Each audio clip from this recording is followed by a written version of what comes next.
What's up everybody, कैसे हैं आप सब। आई होप आप सब मजे कर रहे हो और अमेंडमेंट लेक्चर्स में मजे लेकर पढ़ाई कर रहे हो। अमेंडमेंट लेक्चर्स का फायदा उठा रहे हो। कितने चैप्टर कंप्लीट हो गए दोस्त? 2 चैप्टर कंप्लीट हो गए। इनपुट टैक्स क्रेडिट कंप्लीट कर लिया अपन ने बेटा। और क्या कंप्लीट कर लिया साहब हमने? और हमने कंप्लीट कर लिया कौन सा, इससे पहले कौन सा चैप्टर कंप्लीट किया था बेटा, फटाफट बताओ। इनपुट टैक्स क्रेडिट कर लिया था और भूल गए? मैं तो भूल गया साहब कौन सा चैप्टर कंप्लीट किया था। आपको तो याद होगा। आरसीएम बेटा, आरसीएम रिवर्स चार्ज, यानी चार्ज चैप्टर। 4 चैप्टर अपन ने पूरा कर लिया। आईटीसी कर लिया और 4 चैप्टर अपन ने कंप्लीट कर लिया। आपको याद रखना पड़ेगा दोस्त, भले में भूल जाऊंगा ना।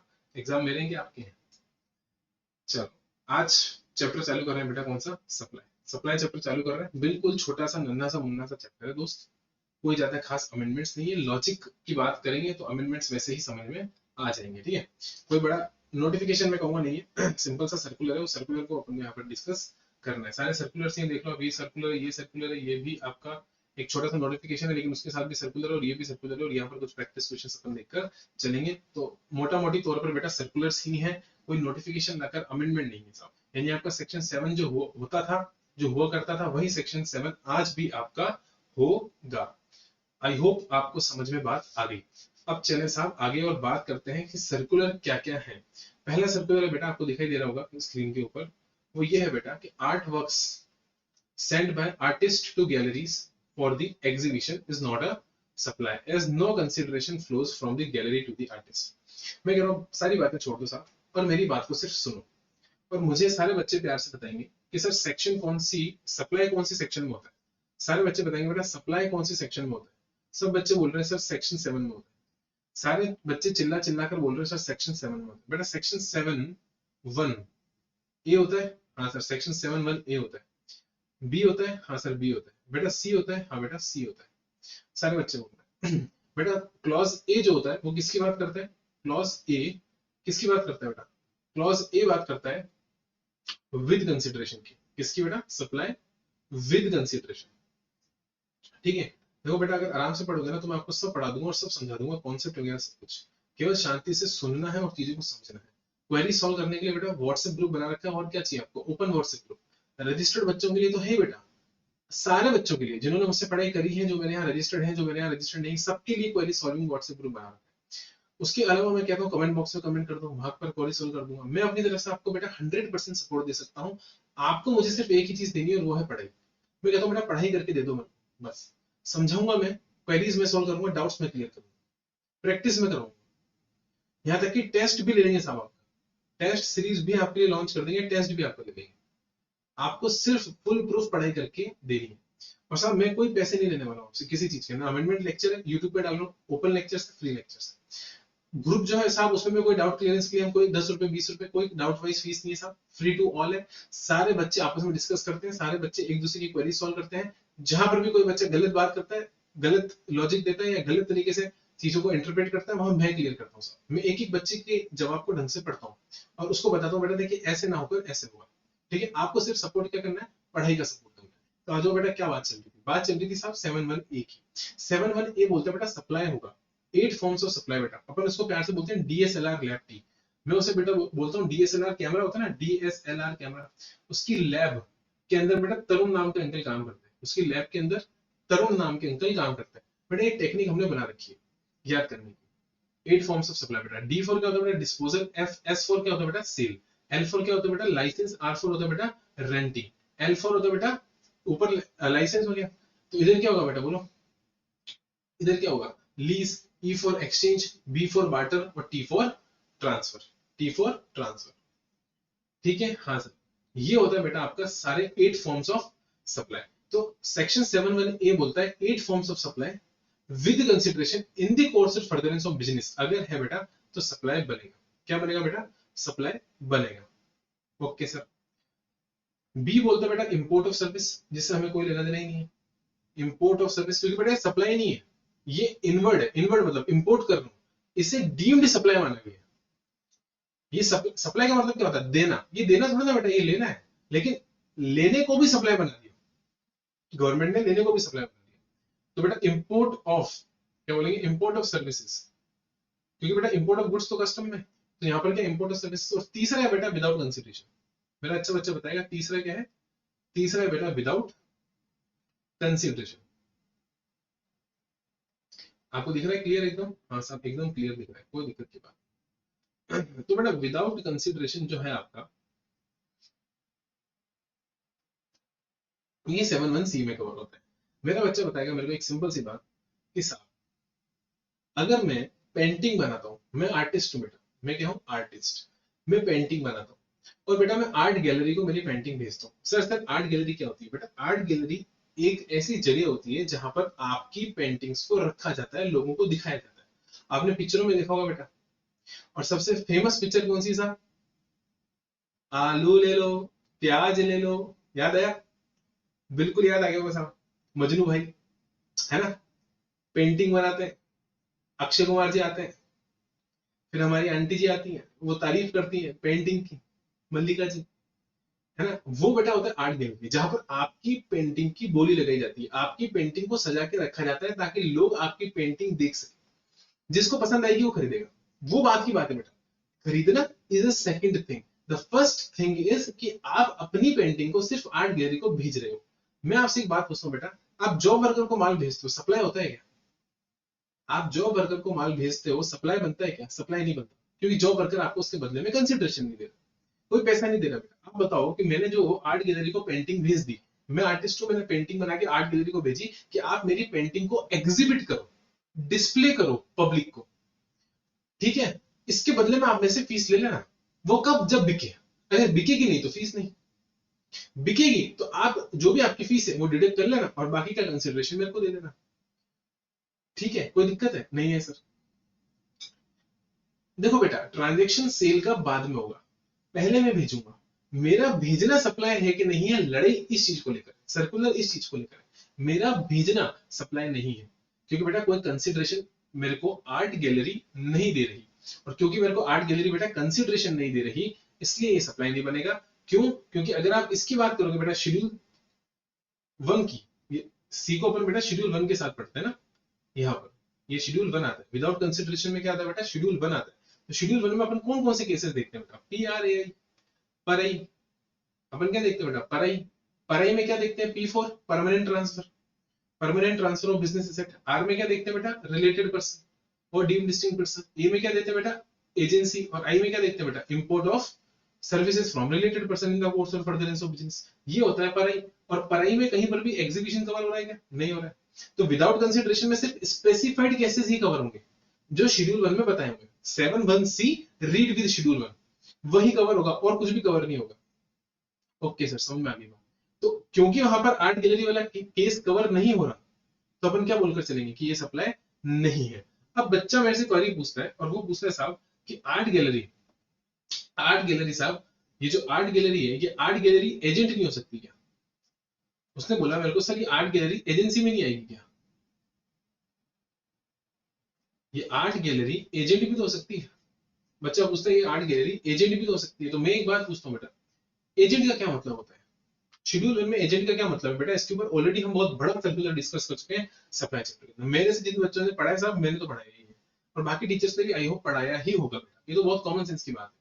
जीएसटी के अंदर अगर आपने जीएसटी पढ़ी है तो आपने डेफिनेटली पढ़ा होगा, अगर आपने सेल्फ स्टडी भी करी है तो पढ़ा होगा, जहां पर हमने ये देखा था कि शेड्यूल 1 का एजेंट एजेंट तभी है मेरे दोस्त, शेड्यूल 1 का एजेंट एजेंट तभी है साहब जब वो ऑन इनवॉइस काटता है, ऑन नेम पर इनवॉइस काटता है, तो हम उसको भेजा हुआ माल सप्लाई मानते हैं। हमने भेजा, ठीक है। अब ये देखो कि आगे उसने इनवॉइस मेरे नाम पे काटा कि खुद के नाम पे काटा? बेटा इनवॉइस मैं काट रहा हूं या वो काट रहा है? अगर बेटा इनवॉइस वो काट रहा है तो बेटा ये सप्लाई माना जाएगा, जो मैं उसको भेजूंगा ये सप्लाई माना जाएगा। दोस्त ये मैं हूं, ये आर्ट गैलरी है और ये जनता है। मैंने आर्ट गैलरी को भेजा, फिर आर्ट गैलरी ने आगे बेचा। आर्ट गैलरी इनवॉइस नहीं काट रही है बेटा, इनवॉइस मैं ही काट रहा हूं। आर्ट गैलरी तो सिर्फ डिस्प्ले कर रही है मेरी पेंटिंग्स, बेच मैं रहा हूं, इनवॉइस मैं काटूंगा। अगर मेरी पेंटिंग बिकी तो इनवॉइस मैं काटूंगा। समझ में आ रही कि नहीं आ रही बात? इसलिए आर्ट गैलरी को आप एजेंट नहीं बोल सकते। ये यहां इस एजेंट की डेफिनेशन में बेटा ये फॉल नहीं करेगा, ये फॉल नहीं करेगा। आई होप आपको मेरा कॉन्सेप्ट क्लियर हुआ होगा। एजेंट बेटा शेड्यूल 1 में तभी माना जाता है जब ऑन नेम से इनवॉइस काट रहा हूं। अगर ये आर्ट गैलरी खुद खुद अपने नाम से इनवॉइस काट रही होती बेटा, अपने नाम से, तो डेफिनेटली जो मैंने पीछे से ट्रांसफर करा है बेटा, ये सप्लाई बन जाता, फिर बन जाता, क्योंकि फिर art gallery as an agent मानी जाती। आर्ट गैलरी मेरी पेंटिंग नहीं बेच सकती, मेरी पेंटिंग में ही बेचूंगा, मेरी पेंटिंग का इनवॉइस में ही काटूंगा, मेरी पेंटिंग पर कॉपीराइट मेरे पास है दोस्त, तो इनवॉइस में ही काटूंगा। आई होप आपको क्लियर हुआ होगा, ठीक है। तो अपन ने यहाँ क्या क्या डिस्कस कर लिया दोस्त, आपकी क्वेरी जो आ रही थी वो भी डिस्कस कर ली। बच्चे ने बोला साहब एजेंट है, एजेंट का कॉन्सेप्ट समझ लिया कि एजेंट तो नहीं है साहब। क्यों एजेंट नहीं है? क्योंकि बेचने वाला मैं हूँ, इनवॉइस काटने वाला मैं हूँ, मैं अपने नाम से इनवॉइस इशू कर रहा हूँ, पहली चीज। दूसरी चीज सर, इसको इंटरमीडियरी बोल सकते हैं क्या? हाँ इंटरमीडियरी बोल सकते हो, इंटरमीडियरी बोल सकते हो, क्योंकि ये सिर्फ मिलवाने का काम कर रहा है। किसको?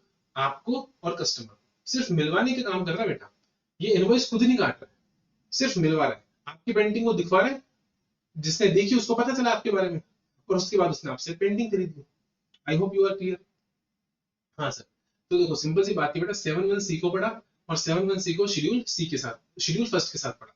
7-1 सी को शेड्यूल फर्स्ट के साथ पढ़ा। शेड्यूल फर्स्ट में इतनी सी बात बोली हुई थी, PRAI, कहीं पर भी आर्ट गैलरी का केस कवर नहीं था। जॉब वर्कर भी कवर नहीं होता बेटा, इसलिए जॉब वर्कर को जो भी चीज भेजते हैं वो सप्लाई नहीं बनती, क्योंकि जॉब वर्क कंसिडरेशन नहीं देता। सिंपल सी बात है। आई होप यहाँ तक कोई दिक्कत है तो बताओ। कोई दिक्कत नहीं सर, आगे चले। हाँ सर आगे चलो। सर एक बार पढ़वा तो दो, पढ़ लो बेटा, कोई दिक्कत नहीं, पढ़ भी लो, मैं पढ़वा भी दूंगा। Artist give their work to their art galleries which is exhibited for supply, however no consideration, बेटा क्या लिखा है? However no consideration flows from the gallery to the artist when the art work is sent, therefore the same is not a supply. Simple सी बात है। देखो बेटा diagram शानदार वाला डायग्राम बना के दिया है आपको। मैंने हमेशा बोला बेटा डायग्राम हमारा क्या होता है? एक्सक्लूसिव होता है बेटा। डायग्राम में बहुत मजा आएंगे, पूरा पूरा जीएसटी डायग्राम में ही उतार के रख देंगे साहब। हर चैप्टर में इतने इतने डायग्राम है साहब कि एग्जाम से पहले आपको सिर्फ और सिर्फ डायग्राम ही रिवाइज करना होता है और कुछ करना ही नहीं होता है। अगला सर्कुलर आ रहा है बेटा, सुनो क्या लिखा है। अगला सर्कुलर बिल्कुल इसी पर बेस्ड है, इसलिए देखो मैंने दोनों को साथ में रखा। पहले मैंने आपको क्या पढ़ाया? आर्ट गैलरी वाला कॉन्सेप्ट पढ़ाया। हाँ सर, आर्ट गैलरी को पेंटिंग भेज रहे हैं उसका कॉन्सेप्ट पढ़ाया। अब मैं बता रहा हूँ, इस बार पेंटिंग नहीं है बेटा, इस बार गुड्स है। और इस बार गुड्स बिल्कुल उसी तरीके से जैसे पेंटिंग आर्ट गैलरी में एग्जीबिशन के लिए जा रही थी, एग्जिबिट होने के लिए, डिस्प्ले होने के लिए जा रही थी, बिल्कुल उसी तरीके से बेटा अगले सर्कुलर के अंदर गुड्स आउट ऑफ इंडिया जा रहा है डिस्प्ले होने के लिए, एक्सपोर्ट प्रमोशन के लिए। बिकेगा या नहीं बिकेगा बात की बात है, बात की बात है। पहली बात ये है दोस्त, जो मैं भेज रहा हूं क्या ये सप्लाई बनेगा? बिल्कुल सेम कॉन्सेप्ट अप्लाई होगा मेरे भाई, बिल्कुल सेम कॉन्सेप्ट अप्लाई। कोई चेंज ही नहीं है ना। मुझे बताओ क्या चेंज है? अच्छा बच्चा बताओ क्या चेंज है? मैं सारे अच्छे बच्चे बताएंगे क्या चेंज है। मैंने गुड्स भेजा, सेंट और taken out of India for exhibition और on consignment basis for export promotion. सब बाटा कंपनी ने बोला कि लेदर प्रोडक्ट्स का एग्जीबिशन लगा है और हम लेदर शूज बनाते हैं। क्या बनाते हैं बेटा? फुटवेयर इंडस्ट्री शूज बनाते हैं, सब शूज बनाते हैं, स्लीपर्स बनाते हैं लेदर की। तो बाटा कंपनी ने, लिबर्टी कंपनी ने, इन्होंने बोला कि साहब इस इंटरनेशनल एग्जीबिशन में हम पार्टिसिपेट करेंगे। क्या करेंगे बेटा? पार्टिसिपेट करेंगे। और क्योंकि बेटा हम यहाँ पर पार्टिसिपेट करेंगे, हमें हमारा गुड्स कहाँ लेके जाना पड़ेगा बेटा? इस एग्जीबिशन में लेके जाना पड़ेगा for the purpose of export promotion, जो आउट ऑफ इंडिया हो रहा है। अब अगर मैं आउट ऑफ इंडिया अपने गुड्स को ले जा रहा हूँ, आप सप्लाई बोल दोगे इसको? कंसिडरेशन आ गया क्या? कोई कंसिडरेशन नहीं आया साहब। एक्सपोर्ट बोल दोगे? जीरो रेटेड सप्लाई बोल दोगे? बोल के बताओ। गलत। एक बात हो, कोई चीज सप्लाई नहीं बन रही साहब, कोई चीज अगर सप्लाई ही नहीं बन रही बेटा, तो जीरो रेटेड सप्लाई की बात कहां से आ जाती है? The first step is to become a supply, then only it will become zero rated supply. आपकी चीज पहले सप्लाई तो बने बेटा। अगर कोई चीज सप्लाई बनेगी तो वो जीरो रेटेड सप्लाई बनेगी। तो पहला फोकस, कैमरे का फोकस आपको किस पे रखना है बेटा? सप्लाई पर। पहले चेक करो सप्लाई बन रहा है कि नहीं बन रहा है। क्या ये 7-1 A में कवर हो रहा है साहब? नहीं। क्या ये 7-1 B में कवर हो रहा है साहब? नहीं। क्या ये 7-1 C में कवर हो रहा है साहब? नहीं। और जब सप्लाई ही नहीं है बेटा, तो जीरो रेटेड तो कहां से होगा? जब तक माल बिकता नहीं है तब तक वो आपका जीरो रेटेड नहीं बनेगा। मैं माल लेकर के और मैंने बेच दिया तो बेटा आपका ये जीरो रेटेड बन जाएगा, फिर आपका जीरो रेटेड बन जाएगा, फिर कोई दिक्कत नहीं। हाँ, कंसिडरेशन कितने टाइम में आप वापस लेकर आते हो इसके ऊपर अमेंडमेंट है। सर्विस के केस में 3 महीना था शायद, अगर आपको ध्यान हो तो। यहाँ पर ऐसी कोई लिमिट नहीं थी गुड्स के केस में, लेकिन बेटा वो लिमिट अब डाल दी गई है, अमेंडमेंट है। मैं आपको वो बताऊंगा बेटा कहां पर, पेमेंट ऑफ टैक्स के चैप्टर में। तो जो पेमेंट ऑफ टैक्स का चैप्टर है या जो रिफंड के चैप्टर है, वहां पर इस बारे में बात की गई है, ठीक है। इंपोर्ट एक्सपोर्ट वाला जो चैप्टर है वहां पर भी की गई है, ठीक है। जो इंस्टीट्यूट के मॉड्यूल के हिसाब से इंपोर्ट एक्सपोर्ट वाला चैप्टर है वहां पर भी ये बात बेटा की गई है। आई होप आपको कोई प्रॉब्लम नहीं होगी, यहाँ तक आपका कॉन्सेप्ट क्लियर है, ठीक है। हाँ सर क्लियर है। अब आ जाओ आगे। सर पढ़वा तो दो, चलो बेटा पढ़ लो, आपको पढ़ना है आप पढ़ लो, कोई दिक्कत नहीं, इधर आओ। मेरे साथ साथ सारे बच्चे रीडिंग करेंगे, वैसे भी इस चैप्टर में कुछ है नहीं बेटा ज्यादा, अभी खत्म हो जाएगा, तो अपन रीडिंग कर लेते हैं। एज पर सेक्शन 7 सप्लाई कब बनती है, जब बेटा कंसिडरेशन हो और इन द कोर्स और furtherance of business. The exception बेटा शेड्यूल 1 में दे रखे हैं, जहां पर पर आई दे रखे हैं, ठीक है। Okay sir. फिर दे रखा बेटा सेक्शन 16, ये आईजीएसटी का सेक्शन है बेटा, जहां पर हम क्या पढ़ते हैं, जीरो रेटेड सप्लाई पढ़ते हैं। तो बेटा जीरो रेटेड सप्लाई देखो ये लिखा मींस एनी सप्लाई जो एक्सपोर्ट हो या फिर जो एसईसी यूनिट और डेवलपर को दिया गया, ठीक है। आपको अच्छे से पता है एसईजेड यूनिट और डेवलपर को जो भी सर्विस दी जाती है, गुड्स दिया जाता है, हम उसे इंटरेस्टेड बोलते हैं और एक्सपोर्ट इंपोर्ट माना जाता है, हाँ क्या ना, हाँ। Therefore, it can be concluded that only supplies which are either export or are supplies to SEZ unit or developer are qualify as zero rated supply। यानी वो सप्लाई जो एक्सपोर्ट हो या सप्लाई जो एसईजेड यूनिट और developer को दी गई हो, वही सप्लाई जीरो रेटेड सप्लाई बनेगा। बेटा फोकस में बार बार किस शब्द पे दे रहा हूं, सप्लाई पे दे रहा हूं, I am really sorry, supply पे दे रहा हूं, ठीक है। और अगर मैं सप्लाई वर्ड पे दे रहा हूं, इसका मतलब ये है बेटा कि पहले सप्लाई बनना पड़ेगा, जब सप्लाई बनेगा तो फिर वो आगे क्या बनेगा बेटा, जीरो रेटेड सप्लाई बनेगा। पहले सप्लाई बना लो, आ जाओ आगे। It is accordingly clarified that the activity of sending or taking goods out of India for exhibition or consignment basis, except अगर वो शेड्यूल 1 का पार्ट बन जाता है तो बात अलग है, तो बात अलग है। अगर एजेंट है वहां पर आपका अपने नाम से इनवॉइस काट रहा है, कोई भी एक कैटेगरी में अगर वो फॉल कर रहा है, डीम्ड डिस्टिंक्ट रिलेटेड पर्सन वाला केस है, तो बात अलग है। शेड्यूल 1 में कैरी करेगा तो सप्लाई बनेगा, अदरवाइज सप्लाई नहीं बनेगा। Do not constitute supply as the said activities not fall within the scope of section 7 as there is no consideration at that point of time. बेटा उस time पर कोई किसी प्रकार का कंसिडरेशन आपको फ्लो नहीं हो रहा है, और कंसिडरेशन फ्लो नहीं होगा बेटा तो आप सब बच्चे मुझे बताओ मैं कैसे उसको सप्लाई बोल दूं, कौन से क्लॉज में मैं उसे सप्लाई बोल दूं। Such activity is not a supply, the same cannot be treated as zero rated supply। बेटा सप्लाई ही नहीं है तो जीरो रेटेड सप्लाई की बात कहां से आ जाती है, इससे आसान सर्कुलर और क्या होगा बेटा।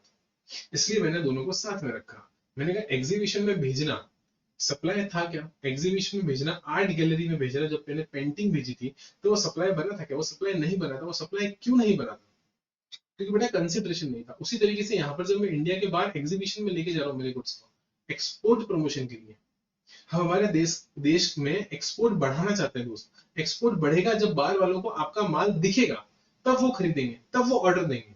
तो बेटा ले जाकर दिखाना तो पड़ेगा ना, और ले जाकर दिखाना ही सिर्फ अगर आप सप्लाई बना दोगे तो दिक्कत हो जाएगी सर, है ना। इसलिए बेटा सप्लाई नहीं है, वैसे भी अगर सोचोगे तो भी सप्लाई नहीं। इसके बाद आता है आपके पास क्या बेटा अगला, grant of alcoholic liquor for human consumption, ठीक है साहब।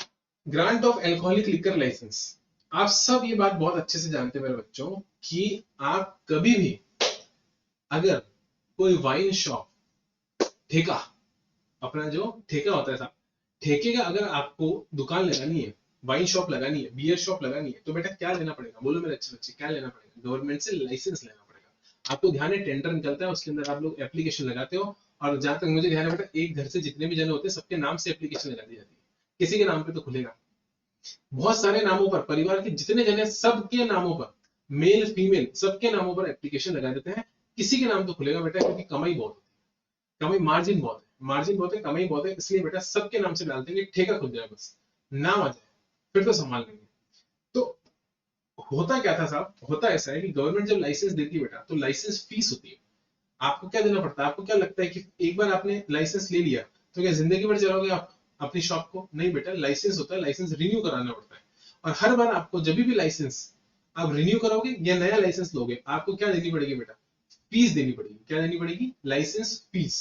वो जो लाइसेंस फीस आप गवर्नमेंट को दोगे दोस्त, गवर्नमेंट उस पर जीएसटी लगाएगा कि नहीं लगाएगा, बोलो मेरे अच्छे बच्चे, लगाएगा साहब, जीएसटी लगाएगा। अब मेरी बात को ध्यान से सुनना, alcoholic liquor for human consumption बेटा जीएसटी की डेफिनेशन से बाहर है। मेरे अच्छे बच्चे बताएंगे alcoholic liquor for human consumption GST की डेफिनेशन से ही बाहर है। आर्टिकल नंबर 366, आर्टिकल नंबर 366 में जीएसटी की डेफिनेशन दे रखी है। अगर आप वहां जाके देखोगे तो आप खुद बोलोगे हाँ साहब जीएसटी की डेफिनेशन से अल्कोहलिक लिकर बाहर है फॉर ह्यूमन कंजम्पशन ओनली, ठीक है।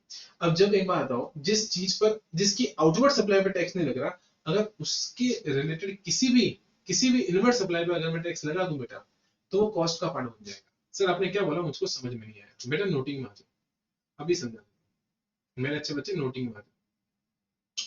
सप्लाई चैप्टर चालू करा है बेटा, ये नोटिंग में फिर कह रहा हूं मैं तभी डालूंगा जब आप लोग कमेंट करके बोलोगे। आप में से किसी को भी अगर क्लास नोटिंग चाहिए, मैंने देखो अमेंडमेंट बुकलेट पूरी डाल रखी है, अगर आपको क्लास नोटिंग चाहिए आप मुझे कमेंट में बता देना, मैं क्लास नोटिंग में अपलोड कर दूंगा, ठीक है। अब मुझे बताओ बेटा, ये है बियर शॉप और ये है बेटा जनता जनार्दन, ठीक है। ये क्या है बेटा, बियर शॉप, 2 मिनट के लिए मान लो, ठीक है सर मान लिया। ये बियर शॉप है और आगे है पब्लिक। बेटा मुझे बताओ, ये जो बियर यहाँ पर सेल हो रही है, ये तो सेल्स है बेटा, इस सेल्स पे क्या जीएसटी लग रहा होगा? नहीं लग रहा होगा। कौन सा बच्चा बोलेगा लग रहा होगा बेटा? नहीं लग रहा होगा, क्योंकि अल्कोहलिक लिकर पे जीएसटी नहीं लगता। अब मुझे एक बात बताओ, पीछे जो लाइसेंस फीस देकर आया बेटा, यहाँ पर लाइसेंस लिया होगा तो ये लाइसेंस फीस दी होगी, और इस लाइसेंस फीस पे तो जीएसटी भी लगा होगा, गवर्नमेंट ने जीएसटी भी लगाया होगा, हाँ सब लगाया होगा। और अगर बेटा इस फीस पे गवर्नमेंट ने जीएसटी लगाया होगा, तो मुझे बताओ क्या इसका क्रेडिट मिला होगा? इसका क्रेडिट मिला होगा क्या बियर शॉप वाले को? साहब इसका क्रेडिट बियर शॉप वाले को नहीं मिला होगा। क्यों? क्योंकि क्रेडिट लेने के लिए एक कंडीशन होती है कि आपकी आउटवर्ड सप्लाई बेटा टैक्सेबल हो।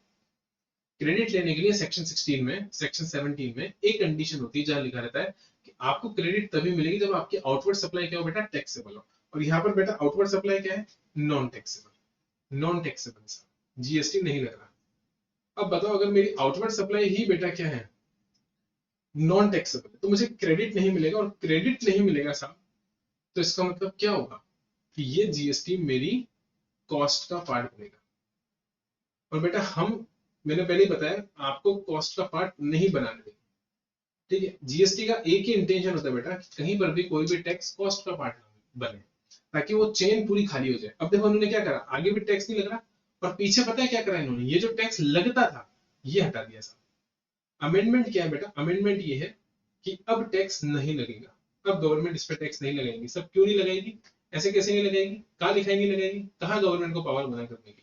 बेटा सेक्शन 7 सबसेक्शन 2, सेक्शन 7 सबसेक्शन 2 में गवर्नमेंट ने पावर का इस्तेमाल करा और नोटिफिकेशन लाके बोल दिया साहब कि गवर्नमेंट अगर अल्कोहलिक लिकर के लिए लाइसेंस दे रही है, तो बेटा वो लाइसेंस देना is neither supply of goods nor supply of services. क्या बोला, is neither supply of goods nor supply of services. बहुत सिंपल सी बात थी। 7(2) नो सप्लाई का उन्होंने पावर इस्तेमाल करी और इस ट्रांजेक्शन को बेटा जीएसटी से बाहर निकाल दिया। इस सप्लाई को, जो सप्लाई ऑफ लाइसेंस की सर्विस है, इस सर्विस को जीएसटी से क्या निकाल दिया, बाहर निकाल दिया। बेटा यही लिखा हुआ है, आप आराम से पढ़ोगे आपको आराम से समझ में आ जाएगा। ये लिखा हुआ है, देखो क्या लिखा है, प्लॉट, प्लॉट यानी बेटा बैकग्राउंड। वो बैकग्राउंड वही है, आप आराम से पढ़ लेना। बैकग्राउंड वही है क्योंकि आगे टैक्सेबल नहीं है, तो पीछे भी चेन खाली करनी है पूरी, कॉस्ट का पार्ट नहीं बनना, वही लिखा हुआ है। Whole chain get out from GST to avoid double taxation बेटा, क्योंकि कॉस्ट का पार्ट बनेगा तो बेटा बियर पे जो चीज लगेगी, जो टैक्स गवर्नमेंट लेगी बेटा, कोई ना कोई टैक्स तो लेगी, हाँ सर, उस पर दिक्कत हो जाएगी बेटा। जो ओल्ड टैक्सेस है वो तो लगेंगे, जीएसटी नहीं लगता तो, और कॉस्ट का पार्ट बनेगा तो डबल टैक्सेशन हो जाएगा। वो डबल टैक्सेशन साहब नहीं करने के लिए ये सिंपल सी बात यहाँ पे बोली हुई है। क्या बोला बेटा, service by way of grant of alcoholic liquor licence, ठीक है। कौन देता है बेटा, स्टेट गवर्नमेंट देती है। उसको इन्होंने बोल दिया is neither supply of goods nor a supply of service. उसको इन्होंने बोल दिया is neither a supply of goods nor a supply of service. But हाँ बेटा बाद में सर्कुलर है, ये सर्कुलर वाला पार्ट है, ये सर्कुलर, ऊपर तो नोटिफिकेशन वाला पार्ट था, और नोटिफिकेशन 7(2) की पावर में आया। सर्कुलर में क्या आया साहब, सर्कुलर में इतनी सी बात आई साहब कि हमने सिर्फ और सिर्फ अल्कोहलिक लिकर वाले लाइसेंस को बोला है कि वो सप्लाई नहीं है। बाकी सारे लाइसेंस जो हम देते हैं बेटा, माइनिंग राइट का लाइसेंस हो, चाहे स्पेक्ट्रम का लाइसेंस हो, चाहे लॉन्ग टर्म लीज का लाइसेंस हो, किसी भी चीज का दूसरा लाइसेंस जो गवर्नमेंट दे रही है साहब अल्कोहलिक लिकर के अलावा, उन सारे लाइसेंस पे जीएसटी लगेगा, उन सारे लाइसेंस पे दी गई फीस पे जीएसटी लगेगा। उससे ये मत मान लेना कि जब अल्कोहलिक लिकर वाले लाइसेंस को जीएसटी से बाहर कर दिया, सप्लाई बोलने से मना कर दिया, तो इसका मतलब सारे गवर्नमेंट जितने भी लाइसेंस देगी सारे लाइसेंस जीएसटी से बाहर हो गए, ऐसा बिल्कुल भी नहीं है। देखो क्या लिखा है, further it may be noted that services provided by the government to the business entity including by way of grant of privilege, license, mining right, natural resources such as spectrum etc against payment of consideration in the form of fee or royalty are taxable under GST, are taxable under GST। तो no supply सिर्फ और सिर्फ कौन सा है बेटा, no supply सिर्फ और सिर्फ ये है बेटा, ये neither a supply goods not a supply service, यही है बेटा क्या, अल्कोहलिक लिकर के लाइसेंस वाली बात। अब इसमें क्या आफत हो गई मेरा अच्छा बच्चा मेरे को बताए, क्या आफत हो गई बेटा इसमें, झंझट हो गया कुछ, दर्द डिस्को हो गया बेटा, नहीं सर कुछ भी नहीं हुआ सर, बहुत आसान। आ जाओ बेटा आगे आ जाओ, बस ये लास्ट सर्कुलर है बेटा, इसी के साथ ये चैप्टर ही खत्म हो जाएगा। तो मैंने कहा था इस चैप्टर में कोई ज्यादा खासा जान नहीं है और ये तो बहुत ही आसान है बेटा।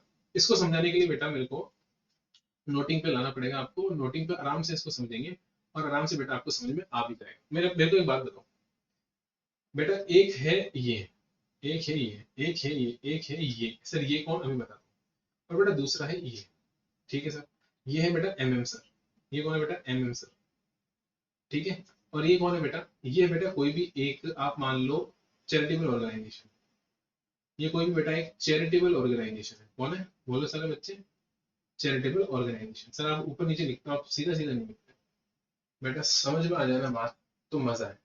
अब मैं ऊपर लिखूं नीचे लिखूं, कॉन्सेप्ट समझने से मतलब बेटा आपकी राइटिंग अच्छी होनी चाहिए, आपको एग्जाम देना है बेटा, है ना। आ जाओ सर, ये तो हमेशा बनाते ही है ना, हाँ वो तो बनाते ही है, इसमें कोई बुरा ही नहीं, बट आज मैं इसमें कुछ जादू दिखाऊंगा आपको, आज मैं इसमें आपको एक जादू भी दिखाऊंगा मेरा अच्छा अच्छा। हाँ सर क्या जादू दिखाने जा रहा हूँ, मेरी बात सुनो बेटा, आप सब बहुत अच्छे से परिचित हो और आप सब बहुत अच्छे से जानते हो, सर क्या जानते हैं हम, कि बेटा किसी भी चैरिटेबल ऑर्गेनाइजेशन को अगर हम डोनेशन देते हैं, क्या देते हैं बेटा, डोनेशन देते हैं, किसी भी चैरिटेबल ऑर्गेनाइजेशन को बेटा अगर हम डोनेशन देते हैं, चैरिटी करते हैं, चैरिटी देते हैं, डोनेशन देते हैं, किसी भी नाम से बोल लो बेटा, कोई अमाउंट देते हैं, रुपए देते हैं, तो बेटा वो चैरिटेबल ऑर्गेनाइजेशन क्या करता है, आपके सम्मान में और दूसरे लोगों को प्रेरित करने के लिए अपने चैरिटेबल ऑर्गेनाइजेशन में, चाहे वो हॉस्पिटल हो, चाहे वो ऑर्फनेज हो, चाहे वो आपके ओल्ड एज होम हो, कुछ भी हो बेटा, वो क्या करते हैं वहां पर ऐसे, अपन बोलते हैं ना वो क्या बोलते हैं, दीवार पे आपका नाम लिखवा देते हैं, जो भी चीज आपने गिफ्ट करी। फॉर एग्जाम्पल आपने देखो, आप हॉस्पिटल में जाते होंगे, जो कुर्सियां रखी रहती है बेटा, वो एक अटैच्ड कुर्सियां होती है एक साथ लाइन में, जिसपे बहुत सारे जने बैठ सकते हैं बेटा, उसपे लिखा रहता है कि ये किसके द्वारा दी गई, उसके सम्मान में, उसकी याद में, ऐसे करके in memories of, best wishes from, ऐसे करके वहां पर लिखा रहता है। वो क्यों लिखवाते हैं बेटा, वो लिखवाते हैं बिकॉज फिलंथ्रोपिक नेचर है, नेचर क्या है बेटा, सम्मान देना, सम्मान देना नेचर है। वहां पर पब्लिसिटी नेचर है क्या, एक बात बताओ, आपका फोन नंबर लिखा है क्या, आपकी दुकान का एड्रेस लिखा है क्या, नहीं साहब, एडवर्टाइजमेंट नहीं कर रहे हैं, एडवर्टाइजमेंट नहीं कर रहे हैं। आपके अगर मैं सर्कुलर की बेयर लैंग्वेज की बात करूं बेटा, तो सर्कुलर के बेयर लैंग्वेज में तो सिर्फ इतना सा बोल के छोड़ दिया। सर्कुलर की बेयर लैंग्वेज ने क्या बोला कि सब आपने डोनेशन दिया, बदले में क्या आया, बदले में क्या आया, बदले में पब्लिसिटी आई क्या, बोलो बेटा बदले में पब्लिसिटी आई क्या, नहीं साहब बदले में कोई पब्लिसिटी नहीं आई। नेचर फिलोंथ्रोपिक था, कोई पब्लिसिटी नहीं है, नेचर क्या है, फिलोंथ्रोपिक।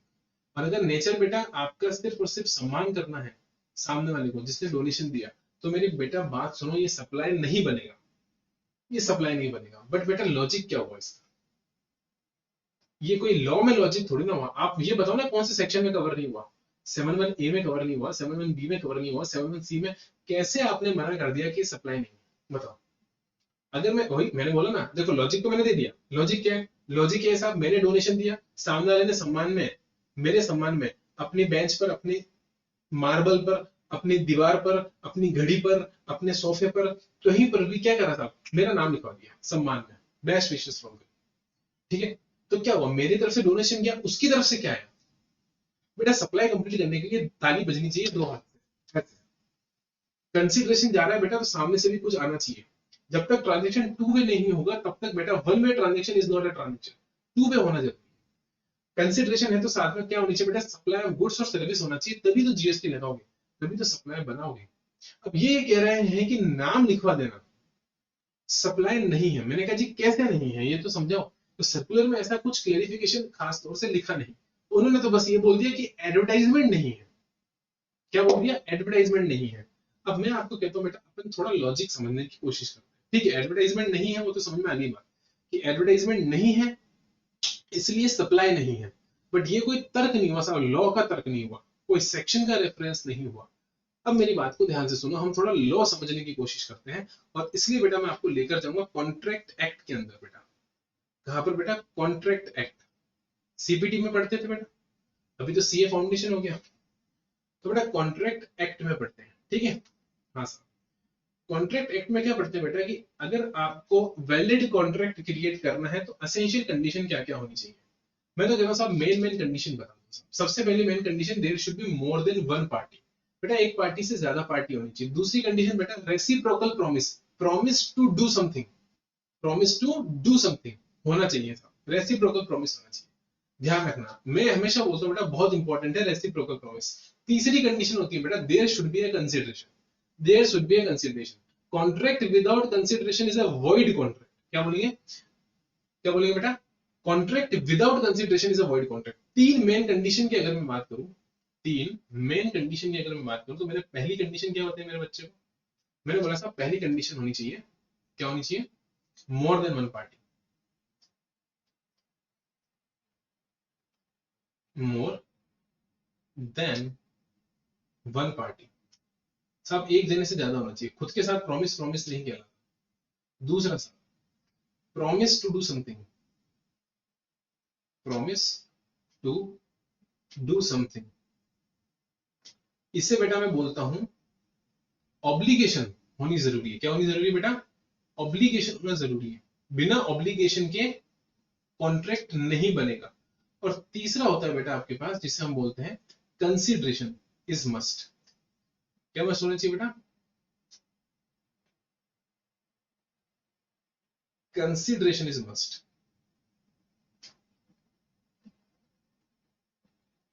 ये मैंने बोला, कंसिडरेशन होना आवश्यक। तीन कंडीशन सिंपल सी मैंने बोली। अब मुझे एक बात बताओ, जब मैंने किसी चैरिटेबल ऑर्गेनाइजेशन, जब मैंने किसी चैरिटेबल ऑर्गेनाइजेशन को डोनेशन दिया साहब, तो क्या कंसिडरेशन है कि नहीं है साहब? हाँ साहब कंसिडरेशन तो है, पैसा तो गया साहब, पैसा गया कि नहीं गया? गया साहब। मोर देन वन पार्टी है, हाँ साहब, एक आप हो, एक कौन है? Charitable organisation. बट मैडम मुझे ये बताओ कि क्या ऑब्लिगेशन है, क्या प्रॉमिस टू पे है क्या? ये बताओ साहब। क्या उसने मुझे प्रॉमिस दिया कि वो मेरा नाम लिखवाएगा ही लिखवाएगा, मुझे सम्मान देगा ही देगा? या फिर मैं तो कहता हूँ बेटा उसकी ऑब्लिगेशन है क्या, ऐसा करना मैंडेटरी है क्या उसके लिए? नहीं है साहब। वो चाहे तो लिखवाए चाहे तो नहीं लिखवाए, आपने फोर्स नहीं करा उसको, मैंने उसको फोर्स नहीं करा था कि आपको लिखवाना ही पड़ेगा मेरा नाम। यानी बेटा यहाँ पर एक कंडीशन ब्रेक हो रही है। कौन सी कंडीशन ब्रेक हो रही है साहब? सेकंड कंडीशन ब्रेक हो रही है। ये वैलिड कॉन्ट्रैक्ट ही नहीं बनेगा। और बेटा अगर वैलिड कॉन्ट्रैक्ट ही नहीं है तो सप्लाई कैसे है मुझे बता। Supply should be a valid contract.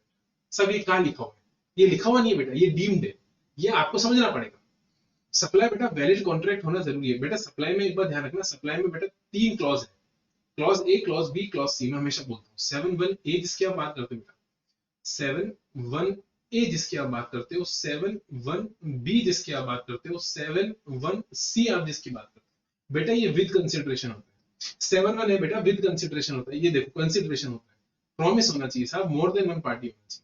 एक पार्टी से ज्यादा होती है क्योंकि मैं खरीदता हूँ, सामने वाले को मुझे देना ही पड़ेगा बेटा, क्योंकि मैं उसको पैसा दे रहा हूँ, तो उसको मुझे सर्विस या गुड्स देना ही पड़ेगा। तो 7(1)(a) हमेशा वैलिड कॉन्ट्रैक्ट होता है, ये ध्यान रखना। लेकिन बेटा हमेशा ध्यान रखना ये इनवैलिड कॉन्ट्रैक्ट होता है, लेकिन फिर भी सप्लाई है, इसलिए बोलते हैं बेटा डीम्ड। शेड्यूल वर्ग में क्या है? जबरदस्ती है। शेड्यूल वर्ग में जो बातें बोली गई, पराई, PRAI, चार बात। P permanent transfer of business asset, R for related person, A for agency business, I for import of service from related person. ये बातें क्या है बेटा? ये बातें कहां से आई? बेटा ये गवर्नमेंट ने मन से डाली। गवर्नमेंट चाहती है ये चीजें ना छूटे, विदाउट कंसिडरेशन में भी पकड़ लो। इसलिए बेटा ये सप्लाई विदाउट वैलिड कॉन्ट्रैक्ट, ये सप्लाई तो है लेकिन ये वैलिड कॉन्ट्रैक्ट नहीं है क्योंकि कंसिडरेशन नहीं है साहब। और मैंने पहले ही बोला contract without consideration is not a valid contract. I hope you are getting my point, I hope you are getting my point. आपको समझ में आ रही होगी मेरी बात। यहाँ सप्लाई तो बन जाता है बेटा, सप्लाई तो बना लोगे 7(1)(c) में, लेकिन बेटा without a valid contract, without a valid contract, a valid contract नहीं बना। उसी तरीके से बेटा यहाँ पर जब मैं डोनेशन दे रहा हूँ बेटा, यहाँ पर जब मैं डोनेशन दे रहा हूँ, तो बेटा ये जो डोनेशन है इसको समझने की कोशिश करो। डोनेशन और ये चैरिटी कंसिडरेशन तो है, बट इसकी कोई ऑब्लिगेशन नहीं है कि मुझे ये वापस से कुछ दे, कोई ऑब्लिगेशन नहीं है इसकी। और बेटा ऑब्लिगेशन नहीं है तो वैलिड कॉन्ट्रैक्ट नहीं है, और अगर वैलिड कॉन्ट्रैक्ट नहीं है बेटा 7(1) में ये कवर नहीं होगा, 7(1) में ये कवर नहीं होगा। आई होप आपको बिल्कुल क्लैरिटी के साथ अब समझ में आया होगा सर। केवल ऐसे बोल देने से काम नहीं जाएगा। मैंने आपको बोल दिया साहब पब्लिसिटी नहीं है, पब्लिसिटी नहीं है साहब, फोन नंबर नहीं लिखवा रखा साहब, एड्रेस नहीं लिखवा रखा साहब, सिर्फ नाम लिखवा रहे हैं, सम्मान दे रहे हैं। अब ये कोई लॉ में तर्क थोड़ी ना हुआ साहब, आप लॉ को तर्क, ये तर्क देकर थोड़ा ना बोल सकते हो सर कि सप्लाई नहीं है। आपको टेक्निकल बात करनी पड़ेगी, और वो टेक्निकल बात अपन ने यहाँ पर करी सर, और वो अपन ने करी कि ये कॉन्ट्रैक्ट ही नहीं है, एक वैलिड कॉन्ट्रैक्ट ही नहीं है, और सप्लाई वैलिड कॉन्ट्रैक्ट होगा तभी बनेगा सर। ध्यान रखना, इनवैलिड कॉन्ट्रैक्ट में सप्लाई अगर बना तो सिर्फ और सिर्फ शेड्यूल 1 में ही बन पाएगा, इसके अलावा नहीं बन पाएगा। आई होप आपका बिल्कुल कॉन्सेप्ट क्लियर हो गया होगा सर। अभी भी कोई अगर क्वेरी रह जाती है दोस्त तो कमेंट बॉक्स जिंदाबाद। 3 क्वेश्चन आ रहे हैं साहब आपके सामने। पहला सवाल क्या बोल रहा है, good wishes from Rajesh printed underneath a digital blackboard donated to a charitable yoga institution. It is an advertisement service provided by institution to Mr. Yoga and constitute supply explaining brief. बिल्कुल गलत जवाब था। It is not a advertising service. It is not an advertising service. इसने क्या बोला? Is it an advertising service? वो मेरे से पूछ रहा है क्या ये एक advertisement service है साहब? ये कोई advertisement service नहीं है, because best wishes from Rajesh do not constitute any kind of advertisement. It do not constitute any kind of advertisement as it does not contain the phone number or the name of the firm of Mr. Rajesh from where he conduct his business. There is no business relationship between the sentence written underneath a digital blackboard and advertisement. There is no relationship between both. That's why it is not at all, ये बिल्कुल भी कहीं दूर दूर तक भी ये advertisement नहीं है मेरा बच्चा। आई होप क्लियर हो गया होगा, ठीक है। हाँ साहब। दूसरा क्वेश्चन क्या है बेटा, Rajasthan government grant alcoholic liquor licence to various liquor dealers in the state of Rajasthan against consideration of license fees. One of such dealer named Raka Wines Beers deposited CGST and RGST under RCM. On such consideration paid. Examine whether Raka Wines is correct in charging. अब मुझे बताओ बेटा, licence आपको मिला, आपको licence मिला बेटा, और आपने आरसीएम में उस लाइसेंस फीस के ऊपर टैक्स जमा करा दिया। बेटा अभी तो पढ़कर आए अपन, licence fee neither supply of goods और नॉट सप्लाई ऑफ सर्विस। अगर वो नीदर सप्लाई ऑफ गुड्स और नॉट सप्लाई ऑफ सर्विस है मेरा बच्चा, तो आप सब मुझको बताएंगे कि कहां से टैक्स जमा कराने की बात आई।